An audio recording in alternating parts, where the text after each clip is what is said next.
'The girl friend' movie చూడడం జరిగిందండి. ఆ మూవీ ఎలా అనిపించిందిరా అంటే, నాకైతే బయట లేపుతున్నంత అయితే నాకు అనిపియలేదు. నేను బేసిక్‌గా చాలా లేట్ చూశానండి మూవీ. అందుకే రివ్యూ కూడా చాలా లేట్ అప్‌లోడ్ చేస్తున్నా. బేసిక్‌గా నాకు ఇందులో ఒక మెయిన్ క్యారెక్టర్ ఎక్కలేదు. దాని గురించి డీటెయిల్‌గా తెలుసుకుందాం. మూవీ అయితే నాకేం పెద్దగా అనిపియలేదండి. కానీ కొన్ని విషయాలు ఉన్నాయండి మాట్లాడుకోవాల్సింది. నాకైతే 2 సీన్స్ చాలా బాగా అనిపించినాయి. ఒకటి దగ్గర ఇంటర్వెల్ సీన్ దగ్గర రియలైజేషన్ పాయింట్ ఉంటది హీరోయిన్‌కి. హీరో వాళ్ళ మదర్ క్యారెక్టర్ చూసిన తర్వాత నాకు ఆ పర్టికులర్ సీన్ చాలా బాగా అనిపించింది. తర్వాత క్లైమాక్స్‌లో మీరు ఆల్రెడీ చూసుంటారు. రష్మిక గారు స్టేజ్ మీద నిలబడి మాట్లాడుతుంటారు. ఆ సీక్వెన్స్ కొంచెం బాగా అనిపించింది. ఈ 2 సీన్స్ తప్పించి నాకు ఎక్కడ ఇంకేం పెద్దగా అనిపియలేదు. లైక్ ఓవరాల్‌గా రష్మిక గారి క్యారెక్టర్ నాకైతే బా అనిపించింది గానీ, లైక్ హీరో క్యారెక్టర్ నాకేం పెద్దగా ఎక్కలేదండి ఎంటైర్ మూవీలో. లైక్ స్టార్టింగ్ నుంచి ఎండింగ్ వరకు. ఇంకా మెయిన్‌గా ఇంకో క్యారెక్టర్ కూడా నచ్చిందండి నాకు. దుర్గా క్యారెక్టర్ నాకు బా అనిపించిందండి. లైక్ నాకు తెలిసి ఖచ్చితంగా రియల్ లైఫ్‌లో చాలా మంది ఫ్రెండ్స్ అలాంటోళ్ళు ఉంటారు.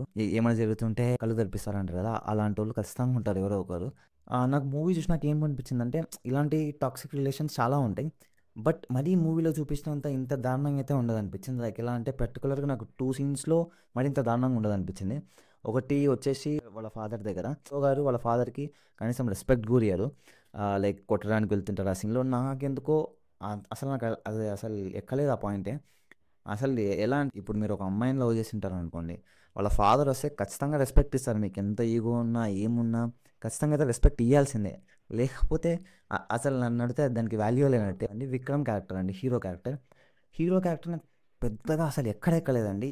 ఎలా అంటే స్టార్టింగ్ నుంచి అతని యాక్టింగ్ నాకు చాలా న్యాచురల్‌గా అయితే అస్సలు అనిపియలేదు. కంప్లీట్‌గా కొంచెం ఆర్టిఫిషియల్‌గానే అనిపిస్తుంది చాలా చోట్ల. మూవీలో ఎలా ఉంటదంటే ఒక సీన్‌లో హీరో వచ్చేసి వాళ్ళ డ్యాడీకే చెప్తుంటాడు. నీకు రైట్స్ లేవు నీ కూతురి మీద అని. నాకైతే ఆ సీన్ నాకు పిచ్చి లేసింది. ఫస్ట్ నవ్వొచ్చింది. ఎవర్రా ఎవడ్రా డైరెక్టర్ ఇట్లా తీసినాడు. వాళ్ళ కూతురి మీద వాడికే లేకుంటే నీకుంటాయా అన్నట్టు అనిపించింది నాకైతే. నాకు ఆ సీన్‌లో అయితే కంప్లీట్ రబ్బీస్ అనిపించింది. క్లైమాక్స్‌లో ఆ డోర్ మీద వాళ్ళు గీసేది అది ఉంటది. మీరు చూస్తే అర్థమైతది. ఆ సీన్ నాకు కొంచెం ఓవర్ అనిపించింది. నన్నడిగితే ఎవడు అలా చేయడు.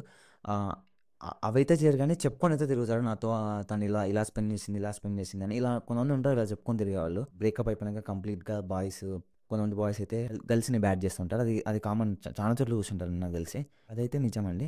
లైక్ కొంతమంది బాయ్స్ అయితే గర్ల్స్‌ని బ్యాట్ చేస్తూ ఉంటారు. అది బాగా చూపించారు. ఇంక అంతే అండి చెప్తున్నా కదండీ. పెద్దగైతే ఏం లేదండి. లైక్ ఆ లవ్ స్టోరీ గాని, ఆ లవ్ స్టోరీ కూడా పెద్ద ఏం కనెక్ట్ కాదండి. అంటే ఆ ఎఫెక్షన్ కూడా చూపియరు. వాళ్ళకి లవ్ ఎలా క్రియేట్ అయితది. కొన్ని సీన్స్ అన్నా పెట్టిండాల్సింది. అదేం పెట్టకుండా డైరెక్ట్ మనోడు పోయి ముద్ద పెట్టేసుకుంటే ఇంక లవ్ చేసుకున్నట్టు. అదంతా నాకైతే పెద్దగా అసలు ఎక్కలేదది. చెప్తున్నా కదండీ. హీరో పాయింట్ ఆఫ్ వ్యూలో అయితే నాకు 1% కూడా ఎక్కలేదు. రష్మిక గారి పాయింట్ ఆఫ్ వ్యూలో అయితే కొంచెం బానే అనిపించింది. అంతే అండి. ఇంక మూవీ అయితే అంతకు మించి నాకేం పెద్దగా ఏం అనిపియలేదు. నాకైతే యావరేజ్ కూడా అనిపియలేదు. ఏదో చూడొచ్చు అంతే. పెద్దగా ఏం తోపు మూవీ అయితే అస్సలు కాదు. That's it guys. Do like, share, subscribe.